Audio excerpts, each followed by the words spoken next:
Welcome back to the Zero Weakness podcast, where we talk about how to be a better lifter, how to be a better coach, and everything in between. Make sure you subscribe and enjoy.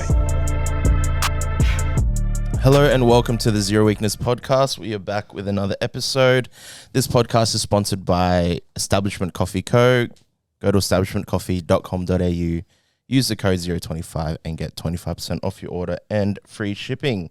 We are back with the gang. How are we all doing today? Fantastic. Yeah? I'm great. I'm adequate. You're adequate. You're enough. How's our training going? Anyone? Not all at Excellent. once?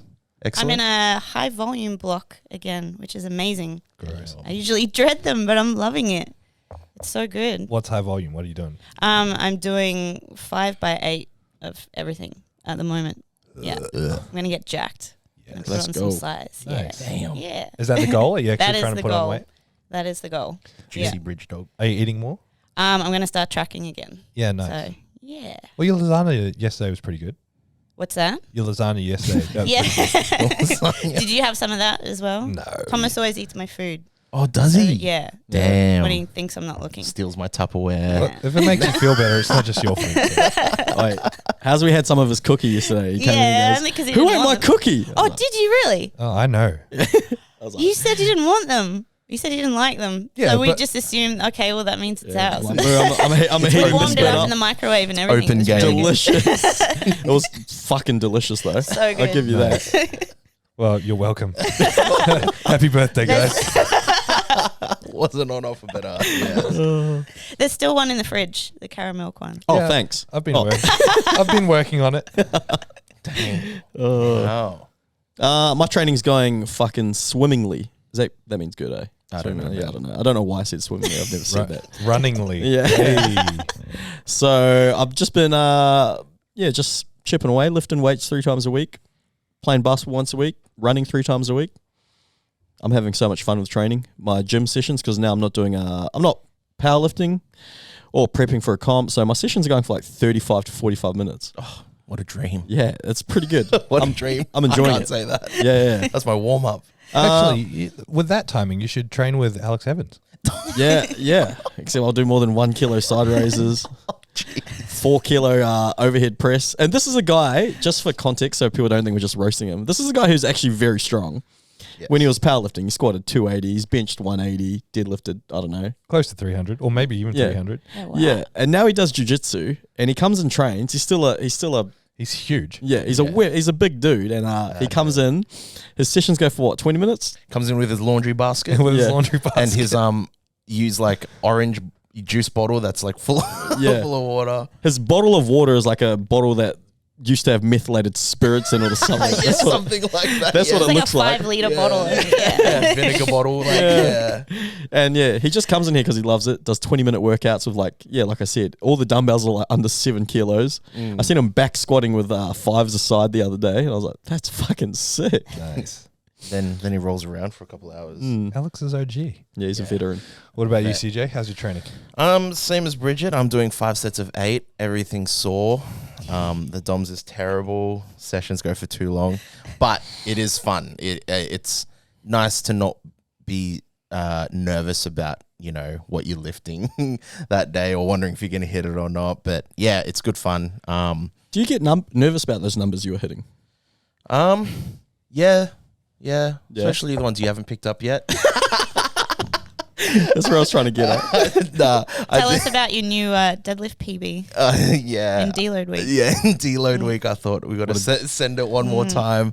Yeah, I did. I pulled 255 off the ground with bumpers, and I was stoked about that. In my prep for the comp, I missed 250, and it was with those bumpers, and I don't know, just made it really personal. Yeah, damn. So you're telling me you didn't really deadlift it because you used bumpers? No, I'm telling you, I got those bumpers back. It was revenge. Okay. Got them back revenge. just like those dummies on the ground.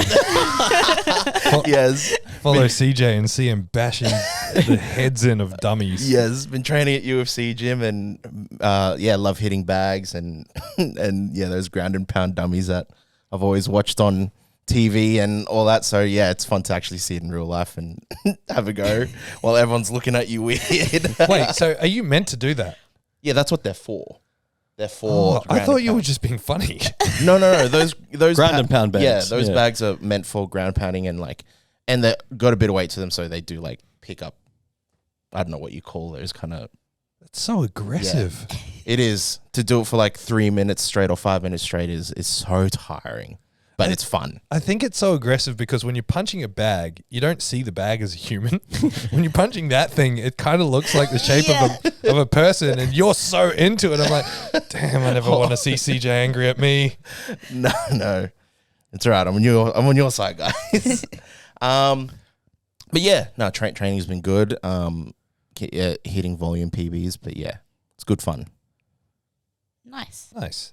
I'm just I'm spending 5 weeks just still rehabbing this adductor so I can squat again, because I'm going to squat pretty hard in equipment straight off the bat. So I want to make sure that's golden. So I'm just taking it easy on lower body stuff and bringing in slingshot work for upper body to get ready for jumping in the shirt on journey to equipped. And I'm eating next to nothing in the pursuit of losing a little bit of weight. So it's more just like training, hanging on by a thread with no energy, which feels great. Is that why you're stealing everyone else's food? Because you're hungry all the time? No, it's just quality control. Quality control. Yeah, I don't want bad food in my gym. So you consume it. Let me test this out. Dang. What's now that you're going to be training in equipped and you're going to take equipped training pretty seriously? Yeah. Do your sessions go for longer, or are they harder, or what's the go? Does the equipment make you feel better? Like, does it make your adductor and things like that, your hips feel better? Yeah, but it's kind of counterbalanced by how terrible equip feels in general. Yeah. So it definitely feels a little bit like on my cooked hips, it feels a little bit nicer, but it still hurts, and it's just different. Like I mean, you've done it. You're a veteran of equipped benching, obviously. I am. So that just discomfort and weird feeling, it doesn't really go away. Yeah. No matter how much experience you get in it. So it's, I can't describe it as any other way than it's just different. Yeah, right. And just a question about some of the equipment that you wear. Like, do you wear different equipment as you get closer to comp? Like, do you have comp-specific sizes and shirts and things like that? I do, but I've changed my body shape so much in the last couple of years that a lot of my equipment doesn't fit right anymore. So I bought a new shirt when I stopped equip lifting just because it came up and it was a bargain, and I'm hoping I can squeeze into that, but it's pretty tight at the moment. And I've got 2 or 3 suits, but they're all a little bit too big. So I don't know if I'm going to end up buying a new one or just squat in a suit that's too big, or gain a bit of weight and then water cut for the comp. Oh, nice. Because I should be able to get a lot out of it if I'm around 114, 115. Yeah. At the moment, about 109. And I'll be able to eat up to that pretty easily.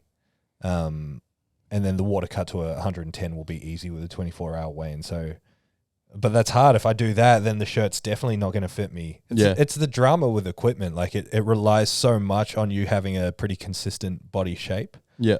And you kind of have to predict, if you've got a shirt that's a little bit too big now, you got to predict the size that you're going to be leading into the comp. So you train in a shirt that's slightly too big, but as you get a bit bigger leading into the comp, it works differently. Mm-hmm. This is why doing big water cuts for equipment is a little bit dangerous, because unless you bloat back up perfectly to the size you were when you were training, if you overdo it, the equipment can work completely different. You see a lot of lifters bomb and equipped because of that. Yeah, right. Because of the change in their shapes and sizes. You mentioned at the moment you're about 109. Yeah. Is that a comfortable body weight for you right now? Yeah, I feel really good. Yeah, how's that going to feel going up to 115 then? Well, I'd only get that heavy in the last sort of 6 to 8 weeks. Okay. And honestly, because I stay reasonably active, like cardio-wise, I always feel pretty good. Okay. I'd say anything north of like 113, 114 gets a bit uncomfortable walking buddy in the mornings. But yeah, I wouldn't get that heavy till right at the end. So it's just, part of peaking is you got to deal with little things like that, like leading into pro raw even. Once I decided I wasn't going to do the 110 3 lift, I just ate. Mm-hmm. So those last couple of weeks got pretty uncomfortable. Yeah. And how do you deal with that mentally? Like right now you're in pretty good shape. Does it bother you? Like when you're around? No. The only thing that gets to me is that, I have a pretty active mind, and walking is my meditation. It's where I get all my thinking, my ideas, and my planning done. Mm-hmm. And so when I can't walk, I get a little bit antsy, a little bit frustrated. It kind of sits in my head a little bit more. So even these last few weeks with traveling and with the rain we've been having, can't walk as much, I get a little bit more on edge than usual, a little bit less calm. That's the only thing. Yeah. Yeah. Because right now, as of this morning, I was like 83.8 kilos. Yeah. And this is the best I've felt in ages. And it's only, 4 kilos difference or something like that. Yeah. It's crazy how much like just a little bit of weight can make a difference to how you feel. Yeah, well, every kilo you drop is a tremendous amount of pressure off joints. Yeah. And just carrying around that lighter body weight feels way lighter than the change on the scales actually is. Yeah. It's pretty wild like that. Because week 1, when I was running, was fucking hell on earth. Like my ankles, my knees. And I thought my Achilles was flaring back up. But now that I've lost almost, 3 or 4 kilos, I feel good again. Yeah. It's crazy. The other thing with, sorry, to cut you off, CJ. The other thing with just gaining and losing weight, I use a CPAP to sleep. Mm-hmm.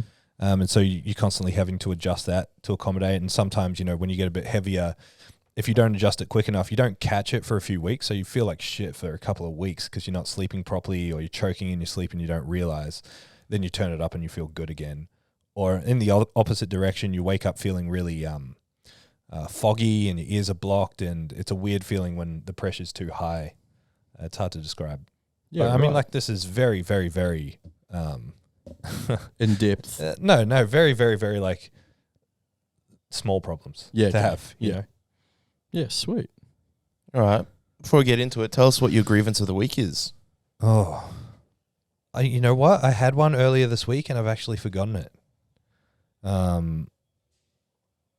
Probably something related to birthday. I'm not a big fan of my birthday. I think the weirdest thing I find about birthdays is, like, back in the day, my marketing social media before Instagram was big is I just added everyone that was semi-relevant to what I was doing with PTC on Facebook. So I have like 3,500 Facebook friends or something stupid, and I don't know any of them. I don't know 3,500 people personally. And so many people just say happy birthday that you don't know or message you, hey, I hope you're having an amazing day. And it's nice, but it's also kind of weird. It's like this reminder that your life is so available to others. And I'm very private. I'm a very private, like, silent sort of person. And so, I don't know. I don't know if that's a grievance as much as just like a statement. I was going to say, I think that's a beautiful thing. Like, I like it when it's like, I don't really care, but like, I like it when it's my birthday and, a friend thought of me on that day. They saw it was my birthday. They didn't think of you. They saw it on Facebook. They got a notification. Yeah, but they didn't have to spend that time to type it out. Do you know what I mean? It's a nice gesture. The irony is I do it, and sometimes I just do it to complete strangers as well. Like that. Because again, I've got all these friends on Facebook in air quotes, and I'll just be like, I don't know, Joseph Franco, happy birthday, man. Hope you have the best day ever. No, you're right, actually, because sometimes on my birthday, I'll look through, I'm like, I don't actually fucking know that person. Yeah. And I'll go through their page, I'm like, nah, where have I met this person? Why am I friends with them? When did we, get added? Like, I get that all the time. So I'll tell you something quirky about me as well. I generally don't save people's phone numbers. I remember people by the last 4 digits of their number instead of like having them in my Really? contacts. Yeah. It's wild. Yeah. I have all you guys saved. I have all the staff saved.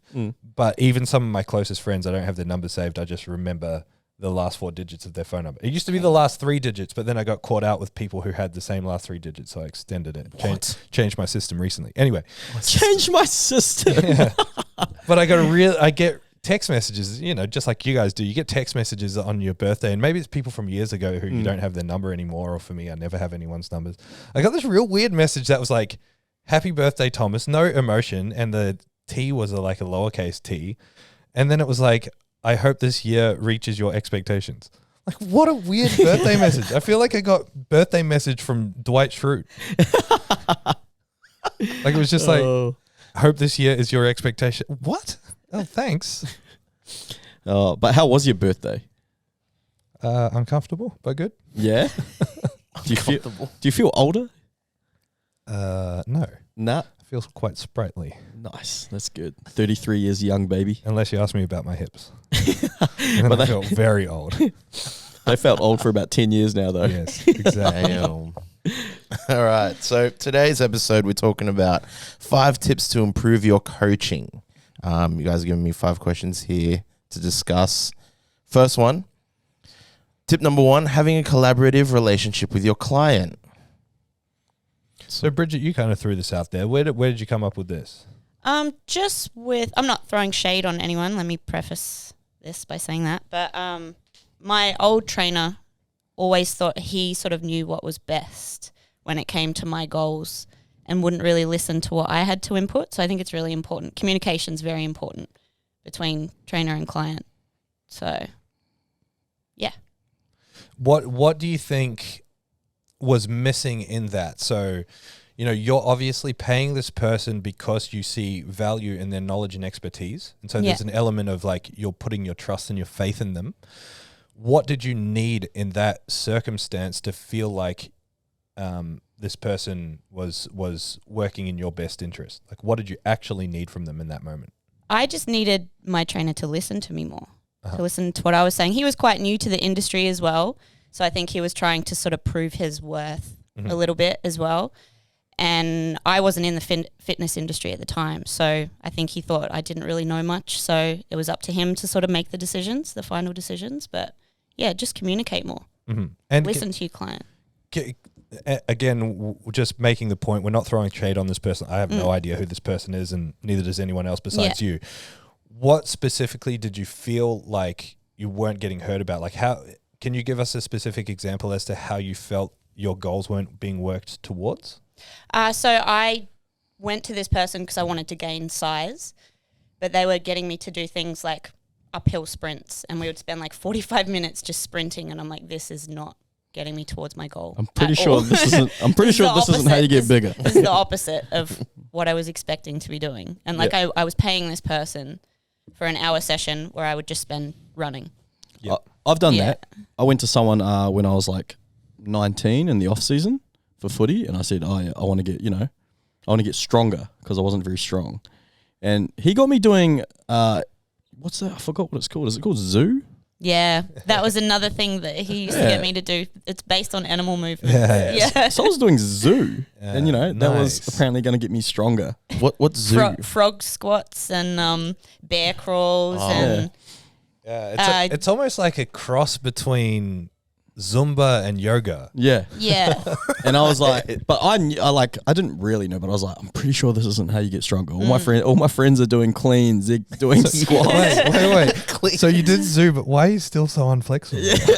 Yeah, just I don't know. I can't answer that. But yeah, so yeah, I did that, and I was like, nah, this isn't right. Why are all my friends fucking lifting weights and I'm doing this shit?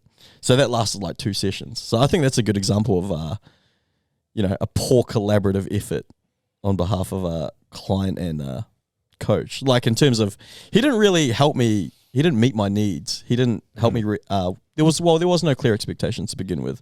Yep. Well, actually there was. I said I want to get fucking stronger, and he couldn't fulfill those needs. He just leaned into his biases, which didn't fit my goals. So I want to flip it on you, Bridget.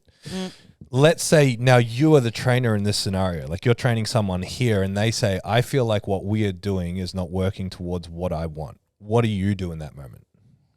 I would ask them if they could tell me exactly why they felt that way. And then, I'd just get their opinion and we'd start changing up their training to sort of make, actually I have an example of that.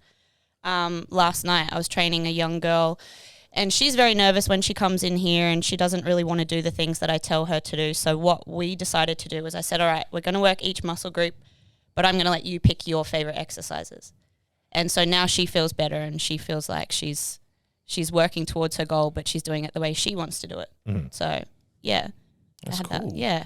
You said it was like a breakthrough session as well. It was. Yeah. That's we had a really good chat, and we compromised and we came to an understanding. So, yeah, I'm very happy.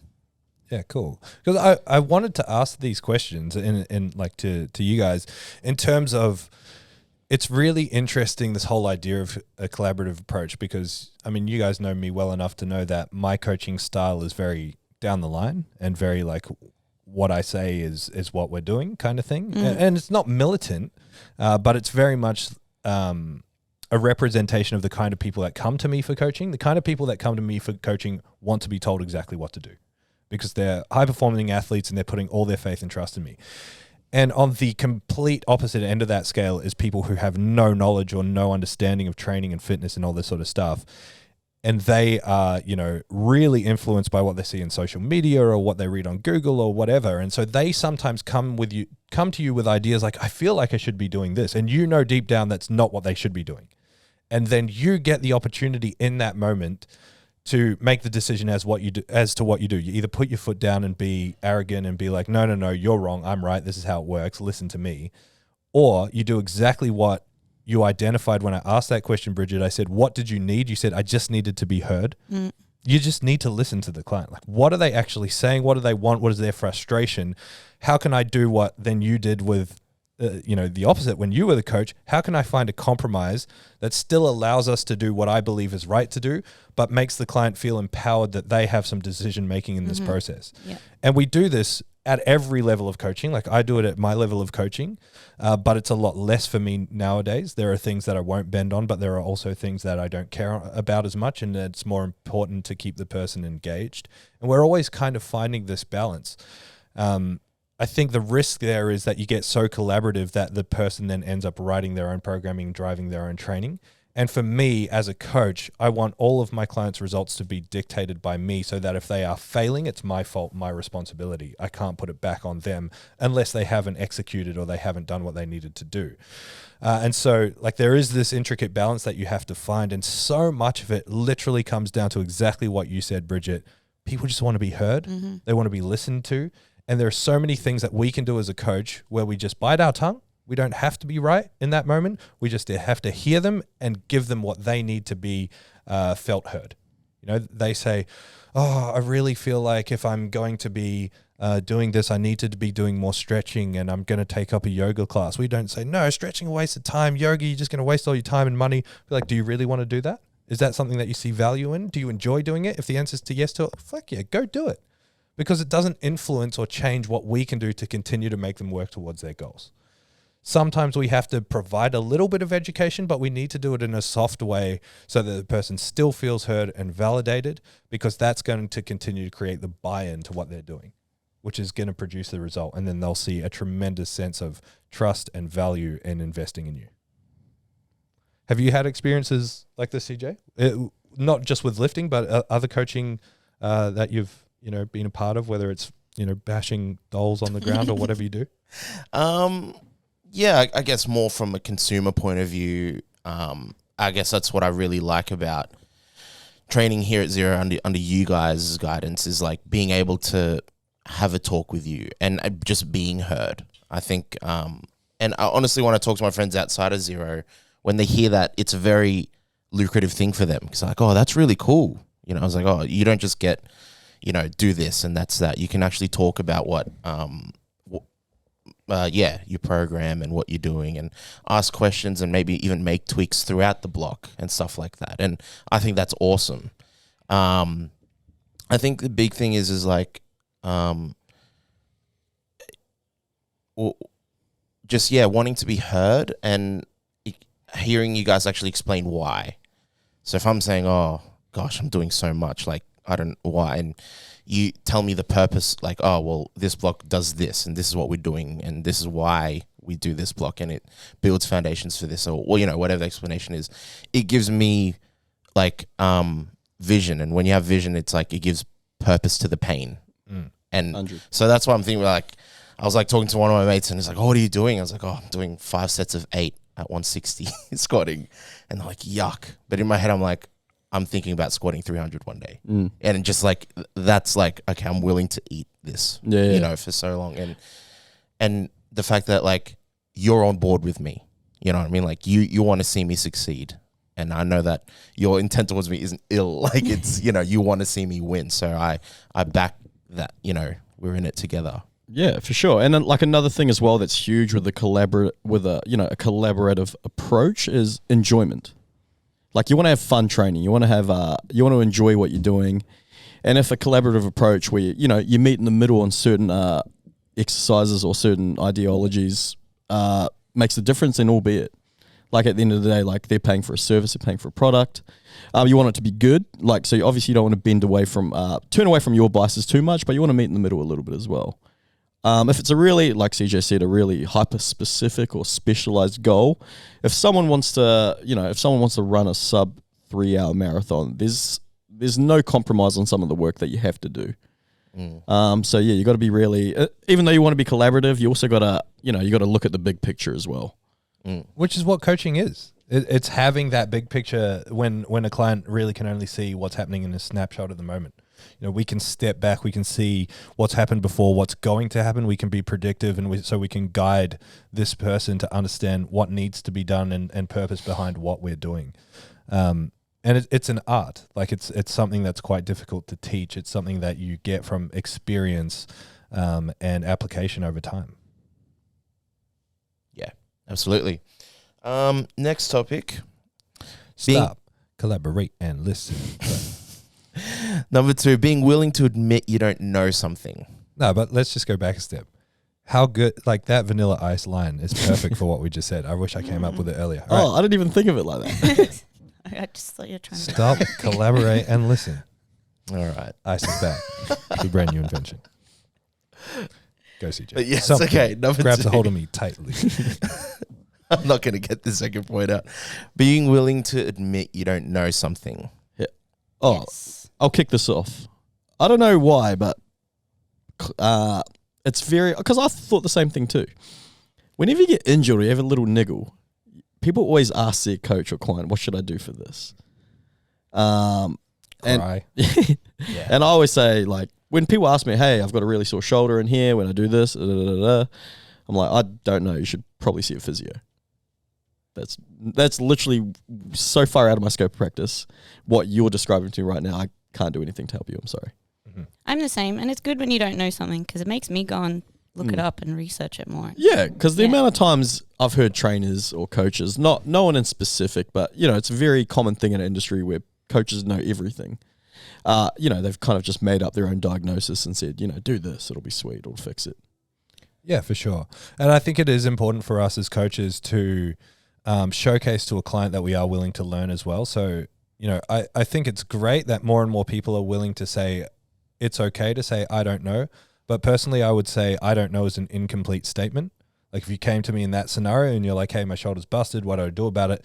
I'd say, I don't know, but here's what I think should happen. And here's what I'm going to do on my behalf to try and help you. I'm going to go talk to this person, that person, get some information while you go and get, help from your physiotherapist.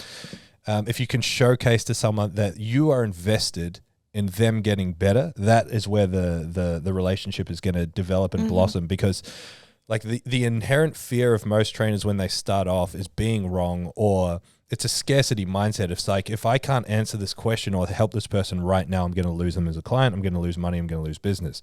The reality is your business, you got to think same thing, step back, think long term. If you can help this person overcome this hurdle by collaborating with people who do know and who can help them, then that's only going to strengthen that business relationship and create long-lasting, ongoing relationships with clients. Like, our job at the end of the day is to get the best outcome for the client. That is our number one priority. And if we don't know something, we need to be open with them and tell them that, and tell them that we are committed to helping them solve whatever problem it is. I love that you brought up the fact, Bridget, that it's more than just, I don't know. It is that desire to learn something. And when you are willing to admit that you don't know something, it's going to strengthen your desire to go out there and find out more information. Exactly. And you have to be willing to digest and understand what you learn. Like in James's example of, okay, I don't know what's wrong with you. You busted up, go see a physio. If you're a coach that does this, fantastic. Like absolutely 100% the best thing that you can do in that circumstance. But go a step further.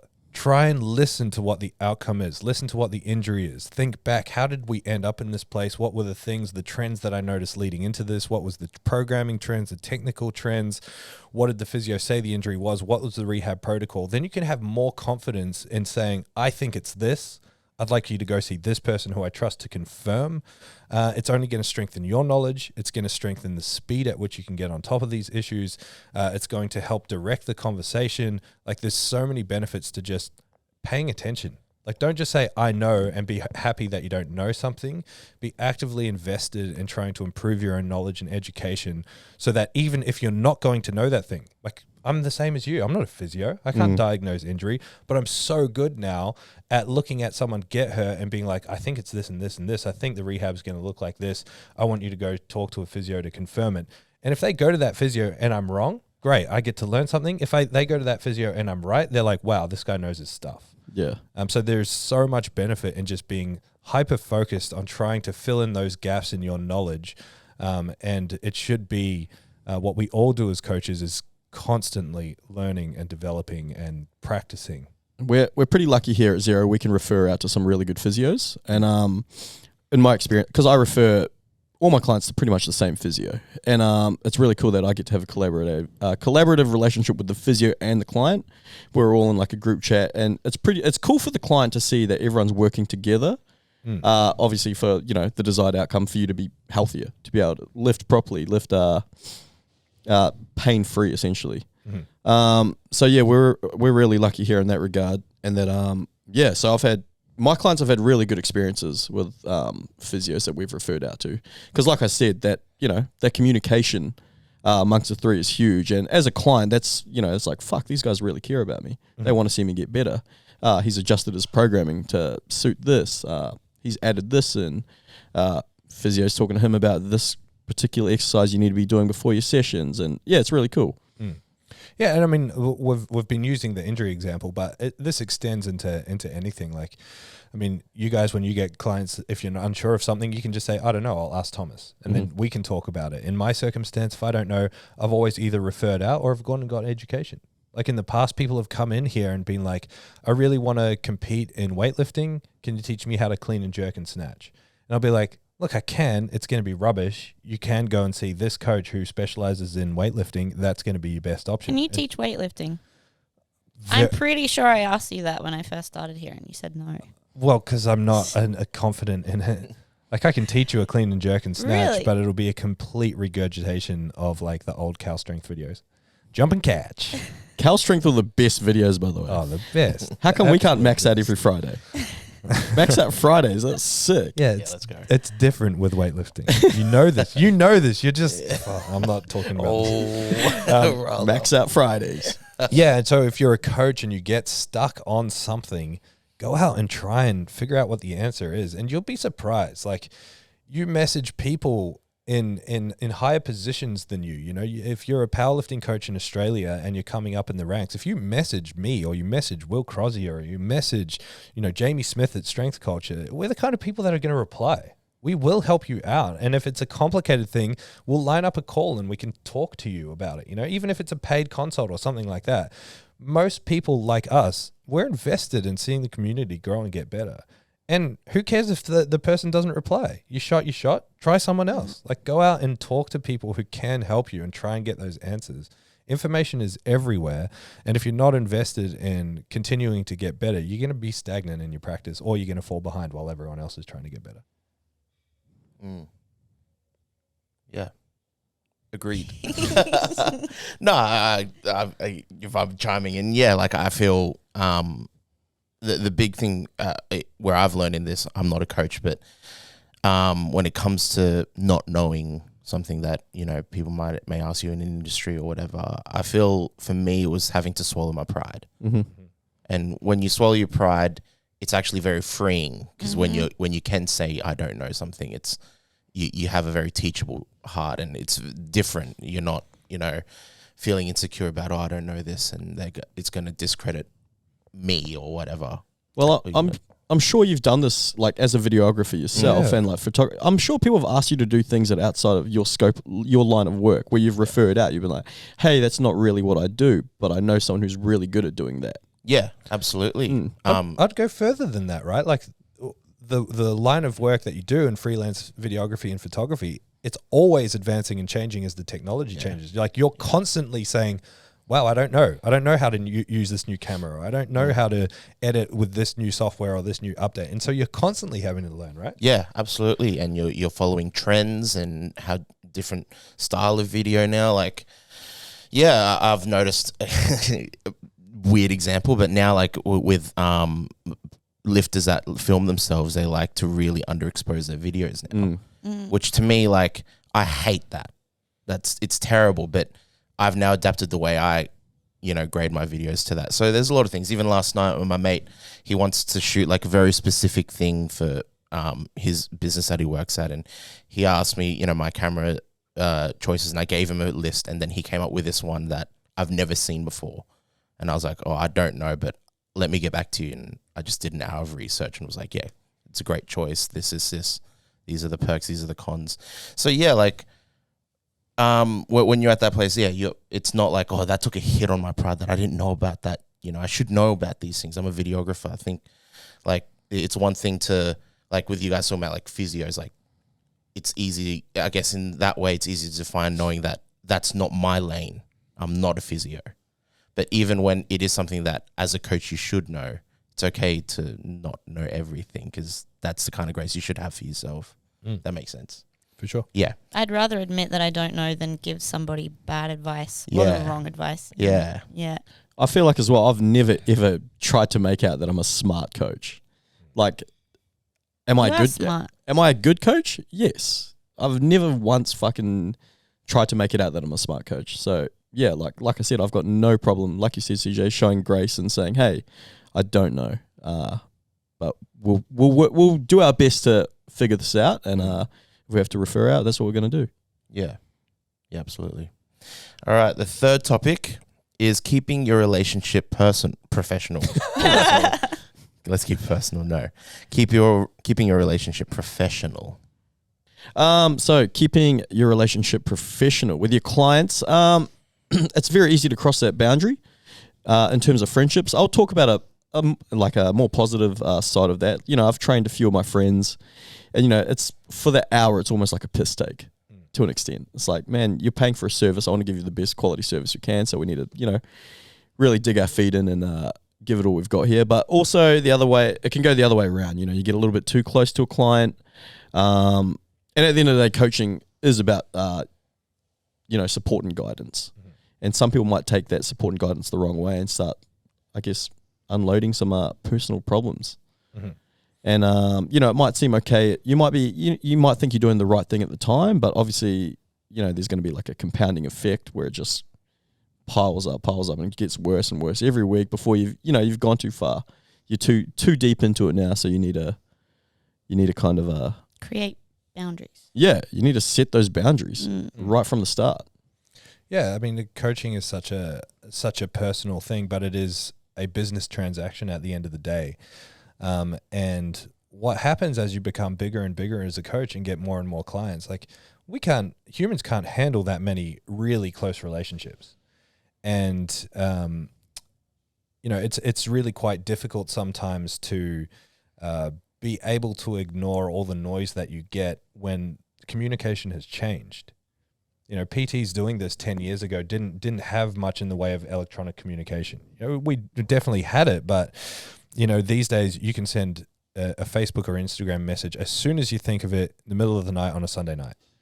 And if the coach replies to that, it sets this unwritten expectation of, I can talk to my coach whenever I want. And then if you break that expectation, even though it was never written down, even if your coaching expectations are clear, it makes the person think, oh, wow, this person used to talk to me all the time and now they don't. Do they not care about me anymore? And it's more on the end of the client can turn it very personal very quickly, and it can blur the transactional nature of what we're doing. And so it is something coming into this industry as a coach you have to be prepared to deal with. Like, you have to be prepared for your phone to go off at weird times with messages about coaching and training, and you have to be good at looking at that and being like, you know what, I don't actually have to answer that right now.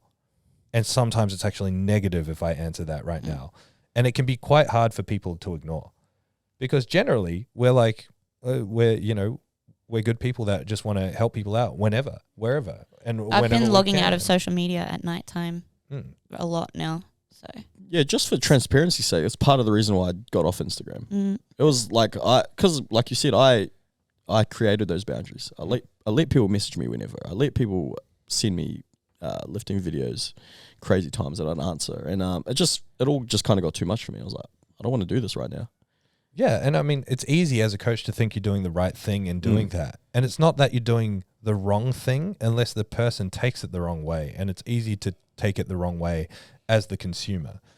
And so, you know, people will talk about my length of time that it takes to respond sometimes, or, you know, people will see me actively doing something. You know, maybe I post an Instagram post and I've got unread messages and they wonder, he's got time to post this. Why hasn't he replied to my message? It's like, because it's work. And I work when I'm working. And sometimes I'm not working. And it just so happens that the platforms in which I conduct some work and some work communication are the same things that I use to, you know, browse and look at dumb memes. You know, like, and that's totally okay. It's really hard to come to terms with that. And it's something I definitely struggled with as coaching changed. You know, like as coaching changed and switched more to social media, I was on my phone like 24/7. And it's really hard to break that habit. And it's really hard to be okay with leaving people on unread for a day or a couple of days. You don't like to do it, but sometimes you have to in order to manage all the other stuff that you've got going on and to just keep your mental health straight, you know. So yeah, it's interesting as well with this whole professional versus like relationship nature of coaching. It really influences, again, the transactional or the business nature, where it can create fear in clients where they're not okay to speak up about, you know, issues with service or issues with product or even wanting to leave that product or service. Like the amount of conversations I've had over the years with prospective clients that are like, okay, I really want to sign up. Let's sign me up. Oh, by the way, what should I tell my current coach? Like, what? You haven't even, you know, broken this, because they're scared to do it. You know, it's such a weird thing. People are scared of upsetting the business relationship because they're scared of hurting feelings. And that's not how coaching should be. You know, a coach that receives a message from a client saying, hey, I'm not into the service anymore, I want to try something out. The coach should be like, that's fantastic. I really want you to get the best for your training. I wish you all the best with whatever new venture you choose to go down. And if you're confident enough as a coach, you should be saying, is there anything that you can give me feedback on so I can improve my service and my product in the future? And that makes it sound so robotic, but that's the reality of what we're doing. Because it could just be a really easy fix that where you weren't meeting their needs. It's like, shit, I didn't know that. That's easy for me to do for the future. For sure. And you know, giving the person the safety and the space to open up about their experience often leads to a very different answer than what you think it is, or often it leads to a very, very simple objection or issue that can be spoken about. And maybe you don't keep them as a client, but certainly ending the relationship on a positive note is going to help you in the future anyway. Great. That's awesome. Well, no, because I think this is really relevant for you. You're like, the barber chair is like one of the historically one of the most sacred places Counseling. on earth. Right? 100. Hard out. Yeah. I think I don't really set boundaries, but I enforce them, if that makes sense. So like when things start to get to a point where I'm like, okay, this is not okay, then I'll enforce it. But I don't really, you know, my first time that I'm cutting the hair. By the way, we don't talk about A, B, and C. So much of it is internal though, right? Like if I bring up something that you're uncomfortable talking about, you're probably just going to change the subject. Yeah, pretty much. But yeah, for me, it's like, I hear a lot of very personal things on the chair and whatnot, but it's not, for me, I don't know. I don't, it doesn't really cost me anything. I don't really divulge too much, or unless, you know, I have that personal relationship with the person, you know, cutting a best friend or whatever, or but I think for me, if I'm gonna something I need to be weary of is probably when something that I hear or someone's open up to me about something, or the relationship that I have with a client, if it starts spreading to outside of the chair, I think that's when I need to check myself and be like, why am I thinking about this or whatnot? Of course, if it is a close friend of mine, that's different because the relationship is not because of the chair, right? But yeah, I'm very open to like hear, you know, let people pretty much just divulge on me. I'm like, if anything, it's It's funny you say that because whenever I sit in the chair, that's when we have our like deep conversations. And last time I was in the chair, there was someone else in here, and I was gutted because for me and CJ, that's like me and CJ's time where we get to have those conversations we normally wouldn't. Yeah. And it's it's not even they're not even personal. They're not always personal issues or things going on, but it's just I like to ask CJ questions about religion, his faith, and things like that. And it's kind of like, yeah, it's our time. Well, I think it's our moment. time. Yeah. You're the boss. Why don't you give them the old... Was he talking about you? There was someone else in here.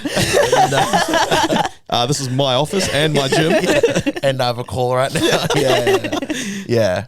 But like, see, that's very different because my relationship with you is outside of the chair. But anyone else, like, the boundaries are different with everyone. And, the only things I really take home with me is maybe details I remember about them that I can bring up next time they're in. Like, oh, how's your job? Or how did that interview go? Or whatever. But yeah, nothing... I've been pretty, I guess, lucky in that sense where nothing really goes outside of that. But my client are pretty much all male. Well, pretty much. They are all guys. So I don't... we're very like... I think it's funny because I feel like I'm an outlet to like a different world for them. Someone that's not in there. So the stories I hear, I know sometimes are 90% BS. Yeah. But because I'm not in their life, they're like, oh, he won't call me out on this. So I live this fantasy. Like, I'm just like, yeah, none of this is true. Like, you're saying this, but I know it's not. But I let him have it. Like, I don't care. Like, I lean into that though. When I know it's bullshit, I like, I'm like, fuck, this is entertaining. Yeah, this is absolutely. Yeah. I'm like, no way. Yeah. Dang, But for me, it's great because like I'm naturally introverted, which I know that's horrible for this job, but it's great when the client can just yap away, so I can just cut and not have to carry a conversation. And yeah, it's like, I guess, therapeutic in that sense. I just want to finish this point on saying that, I made a big thing there of, staying professional, coaching's transactional, all of that. I just want to say that it's not a bad thing if you end up being really good friends with the client. Yeah. Like the best friends in the world that I have come through this industry, have come through people that were clients at some stage, or they became clients. Stenzel, best friend, became a client. Benny Jeschke, he'll be in my life for as long as I live, I hope. I never want to lose someone like that. He was a client. James, manager of the gym, client. Bridget, client. Daniel Carpenter, fucking Zero billionaire now, Zero mogul now. Several gyms, started as a client. So it's not a horrible thing to become friends with clients, but it is important that if you do end up going down that route, that those two relationships stay very separate, which can be easier said than done. Like if I'm catching up with friends and I train them, I generally try not to talk about training. I try to talk about friend stuff, whatever that is, which is normally training. All right, next point. Next point, number 4, setting clear expectations. Nice. Did I say this or did you say this? I think you did. So why don't you kick us off, Thomas? Yeah, I'll kick us off. Yeah. Why not? This is so important, and it follows on basically from all of the other points as well. Again, with this whole electronic communication, especially if you don't have clear expectations around when communication and coaching happens, it's just going to be 24/7 for you. So for me, if you sign up as an online client with me, you get a check-in day and you will get a response on your check-in day within 48 hours of that check-in day. Like, you're going to get that response within that 48 hours, unless, I'm half dead or whatever. I'll let you know if I'm not going to make that for whatever reason, but that very rarely, if ever, happens. And then if I talk to you outside of that, it's a bonus. Like, if we communicate about coaching, it's a bonus outside of that. And I will make the effort to do that at certain periods in training cycles, or sometimes people will message me and be like, oh, I'm thinking I should do this and this and this and this. And if it's not pressing, I'll say, great, write it down in your check-in and I'll address it then. It's really important to have those clear expectations set. So many coaching problems are solved by just having a conversation right at the start. Like, this is especially the case if you guys get a client who's 8 weeks out of a comp and they say, okay, I'm a new client, I want you to peak me for this comp. If you don't have the conversation as to, okay, we're going to do what we can to get you to this comp, but understand that most of the work to get you as strong as you can be has already happened. So if you don't set PBs in the next 8 weeks, that's not on us, kind of thing. You know, like if you don't have that conversation early, it hits way less powerfully if you have it after the comp and they had a terrible day. They just think you're a terrible coach. That you're making excuses or something. Yeah, so you have to lay out these expectations early about what's possible, about where you're going. They can be hard conversations to have. You know, if CJ comes up to you and he's like, I want to squat 300 by the end of this training cycle, you know, you have to find out a way to put him down because that's just not going to happen, you know. Will he get there eventually? Probably of not. Course he, Probably not. Probably not. no, will he get there eventually? Of course he will. You know, like he's got that in them. We know that. But if someone's expectation about when that can happen and the reality of it happening in that time frame isn't possible, we have to say that. If we don't say that, we're not covering our own arse. And so having clear expectations on both ends and setting those expectations from the start, revisiting them when it's important to revisit them is going to be really important to make sure that that relationship is solid. That's awesome. It's all true. Like the expectations thing as well. This is probably a little bit of my own insecurity though, but we talked about before the social media thing. Like I didn't make those expectations clear. So you know, I felt obliged. We've spoke about this. Like you know, you don't really share anyone's lifting on just when they tag you and stuff. I felt obliged to do it because I started doing it and then I just kept on doing it. And then what was eating me up was I just felt like, once again, not everyone's like this, but this is how bad my relationship was with social media. And I guess it's a little bit of an insecurity too, was that, you know, I just felt like I was being consumed by powerlifting. And it just, for me, it just made it feel like that was my whole identity, powerlifting. So, you know, getting off social media, well, one, I could have just made those expectations clear at the start, but two, getting off social media was like, you know, fixed a lot of the issues, the underlying issues. Yeah, it's a funny point, you know, like there's nothing anywhere that says if you're a client and you tag me in a video, I have to share it. So if I share it, it's a bonus. But if I share one person and another person tags me all the time and I don't share that particular and they person, can get their feelings. then like, why didn't they share me? Yeah. Is he not proud of me? Does he not like me? Maybe I didn't see it. Maybe your account was proud of it and I'm not allowed to do it. You know, maybe there's a whole bunch of reasons as to why it didn't happen. The likelihood is it just didn't come across my radar, or I thought about it and forgot about it, or whatever. Like the likelihood is something super innocent, but I've genuinely lost clients over that. Like in the past, I've lost people who then have reported to other people, and it's made its way back to me that they were unhappy that I didn't share this stuff on Instagram. Like how petty is that? That's what we're dealing with. And so, you know, we talk about setting expectations. It shouldn't, like we shouldn't have to say to someone when they sign up to us, I might share your videos, I might not. Like that, that's not an expectation whatsoever. It's my social media. I can do whatever I want with it. But so many of these expectations that get created are just unwritten. You know, like people sending you messages in the middle of the night and you responding. No one talked about that. It just happened. And then they create their own expectation where your expectation might be something different. So am I saying that you need to talk about that stuff at the start? No way. But you need to be mindful if you see it happening to be able to pull back on it or to open up the conversation on it, which can be tricky sometimes. Anything else on expectations? Well, yeah, you I guess you guys are the coaches, so it's coming from, you know, your point of view, like setting expectations on, I guess, consumers. I think it's important to let, if you are a consumer, it goes both ways. You know, like I've got to be okay with like, so I remember like going into comp, I was like telling Bridget, I was like, oh, I want to pull 265 off the ground. That was like my obnoxious goal. But I understood that was the obnoxious, you know, kind of thing. And you got to have that kind of grace for yourself as well and understanding as well. And that's totally not her fault that I didn't pull that. You know what I mean? And so it's,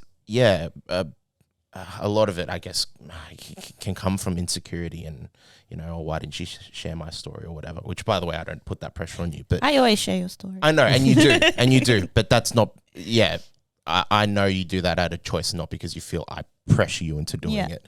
And and if you didn't, it wouldn't, like, hurt me. You know what I mean? So, like, I think that's important with knowing that. I think that, and if it does hurt me, then that's on me.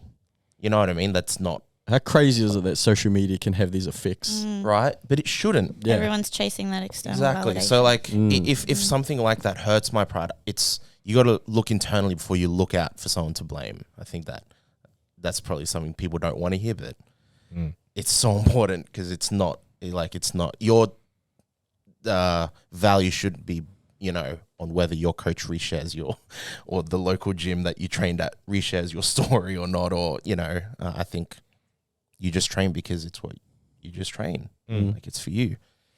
I love James's virtue signaling now that he's not on Instagram. Social media has these effects on people, and it's so sad. Well, it's because it had that effect on me. Yeah, well, man, it fucks us all up. Like that's the reality of it. We've all got social media disease to some extent. It's crazy. I am blown away so often, not just by the comments make on weird things on social media, like something as simple as, oh, so-and-so didn't like my post. How do you even know that? Yeah. Like, think of the research lengths that you had to get. But then I find myself doing similar things, like seeking validation from people that don't matter, or hearing someone's opinion and, having this split second of like, oh, wow, that's kind of getting to me. And then snapping back to reality and be like, I don't care who this person is. Yeah. This person literally means nothing to me. It's a wild thing that takes so much self-control, self-understanding, self-restraint. Like it's literally that way you say you're checking yourself. Yeah. It's like, oh, why? That's okay to have those moments. I have them all the time. But to not just lash out and, project externally, but to look internally like, oh, this doesn't matter. But you can't help how you feel, but it's a balancing act. All right. Our last point for today. Number 5, focus on serving your clients and improving your product rather than focusing on what everyone else is doing. Bridget, this was your one? No. No, it wasn't. We kind of spoke about this last week on the podcast, but it's true, especially in coaching, like you do something, you see other coaches doing something. What they're doing is the polar opposite to what you're doing, and they're bashing, maybe not bashing, but they're saying, they talk about why they don't use your method, and it makes you question to an extent why you're doing what you're doing. Is that right? For sure. Like the amount of people I see spend so much time arguing on the internet about stuff that literally serves no one. Yeah. Like it's honestly like Michael Jackson popcorn gift material. That's it. Like it doesn't get you clients. It doesn't raise you up in the industry. It doesn't help the clients that you currently have. It doesn't help your business. It's a genuine circle jerk waste of time. Yeah. That's all it is. And it's like, I think of the position of Zero, for example, and I think we don't have to sit there and argue on the internet, because all we do is focus on making our product better and focus on servicing our clients better. And if that means that our methods are different to someone else, who cares? Like, all we care about is the client getting the best experience possible. And as soon as you turn your attention away from what everyone else is doing and inward into what you are doing, and that's not to say, you shut out the world, because you're going to learn a lot from everyone else. But I mean like investing time and energy in hating on what other people are doing, and instead looking at these people who you dislike that have more followers than you, more business than you, whatever, and being like, what are they doing right? How can I learn from this person, input that into my business, and then spend the majority of that whinging time on your business instead? That's what's going to like really project you forward. And it's easier said than done, removing that sort of negativity that comes with looking at people doing different things or saying different things. It's really quite difficult to be able to look at things more objectively and be like, okay, I disagree with everything this person believes, but what are they doing right? Why have they got more followers? Why have they got more business than me? Why have they got more clients than me? And then lean into that. Because there's so much more to this than the nitty-gritty training aspects. Like if we're talking about coaching and business and, popularity, whatever, there's so much more to it than just that. And there's so much that we can constantly be learning from other people, even the people that we don't like. Because I've been persuaded by people's opinions on social media on certain things without actually knowing any better. So like you said, it's sometimes you can lean into it more. You can learn from them why they're thinking like this. But other times you can just purely just focus on what you're doing, and like you said, make what you're doing better. Yeah, I don't know where I was going with that. No, that's perfect. And like the people that are ahead of you, do you think that, you being argumentative or trying to pull them down, do you think that influences them too much? Probably not. The people that are ahead of you, they are ahead because they're doing exactly what we just said. They're focusing on being better. Yeah. They're focusing on improving themselves, improving their businesses, improving the services they provide, improving the client outcomes and experiences. If you can direct your energy and effort into that, rather than being argumentative, rather than being negative, rather than looking for all the bad things in the industry, then you'll see so much more success. It always baffles me though when people do have those huge arguments on the internet. Like, do they after they've fucking written it down, they're like, "Fuck, I feel good now. I'm so glad I gave it to him. Yeah. I'm so glad, I told him that fucking his pelvis should be in this position when he's squatting and not the way he's doing it." Like, he's not going to read that and go, "Fuck, he's right. Yeah. Oh, I'm going to do it this way now." Exactly. And all you do when you do that is you put a target on your head. Like, people then look for you to be that argumentative person, and it doesn't get you business. It gets you attraction, but people are literally just watching the train wreck. You literally, that's all it is. Like, we've all done it. You, especially, you follow someone and you're like, "I don't know if I actually like this person, but I like watching this." Because it's literally caught up in the drama. Yeah, it's literally it's a car crash. You just fucking, you want to look away, but you don't. And, there are people that build brands on that controversy and on that nature and do okay out of it. But it's such a self-limiting behavior. Like, they're always going to be capped because they've cut out the huge part of the market that are just free-thinking, regular sort of people that aren't going to buy from someone who's super negative and argumentative. Most people aren't like that. You attract what you project, and those people that are projecting this negative, argumentative sort of position, they'll get those people and they'll make money out of them for sure, but it's such a small proportion of what the general populace is like. Sweet. Yeah. I guess for me, like, my industry, it's art. And yeah, you can, if your identity's in the things you create and whatnot, it can be very, it can be quite hard when someone judges like a photo you took, or, an artist paints his painting and like, "Oh, it looks terrible." Like, "Well, I put so much into this and I thought it was, and I think I was having this conversation with Donnie, shout out Melbourne Strength Culture, the bro down, we're at Pro Raw together, and we're just talking about like our camera gear and the kind of work that we do and the different kind of stuff. And he's not one to fray from saying like, "Oh, I got this idea from there," and directly implement it, and not to be so prideful in his work. And I was even telling him, I was like, "Oh, that looks awesome. If you ever see Zero doing that." And he goes, "Oh, by all means." And we, like, I guess we've come to the place where you understand nothing's original anymore. And yeah, like I feel it's really important to like understand how, when you can let that go, again, it's freeing, and you can be very, like, it's good to have that competitive edge. Like, don't get me wrong, I'm all for that. But don't let it become a personal gripe against someone. Like, it's okay to be happy for someone who's doing better than you. Lift each other up. Absolutely. Like, I was watching this interview. I'm a huge fan of Coldplay, and Chris Martin, their lead singer, he was saying like, "Yeah, of course, every songwriter has this like competitive thing about them, but of course we're cheering each other on." He goes, when Adele wrote that song, I think it was Rolling in the Deep. He was like, "Oh, dang, that was such a good song. Like, an incredibly written song." But he was also like, "I wish I wrote that song." Right? There's that competitive. And I'm the same. I'll see someone take like this drone shot, or, make this video for a gym, or take that photo, and I'm just like, what an awesome shot that is. It's so well composed. I love how they graded it. Dang, I wish I did that first. But now I'm going to do it. You know what I mean? It's not like, "Oh, now I hate that photographer." Yeah. You know what I mean? Yeah, and now I'm better for it. And just like what you guys are saying, like, just focus on making you better instead of trying to pull other people down. It just doesn't really actually make sense once you say it. But yeah, that's us. That's all of us. Nice. That's all of us. That's all the points. Yeah, thank you guys for listening. Give us 5 stars, like and subscribe on YouTube, and we will catch you next time. Thank Bye. you. Bye. Peace. Thank you so much for listening to the Zero podcast. If you want more information, head to our Instagram, Zero_weakness. Hit the link in the bio for all of our services and any information on upcoming workshops and events. Don't forget to leave us a 5-star review so we can have a broader reach and answer more people's questions. Thank you once more.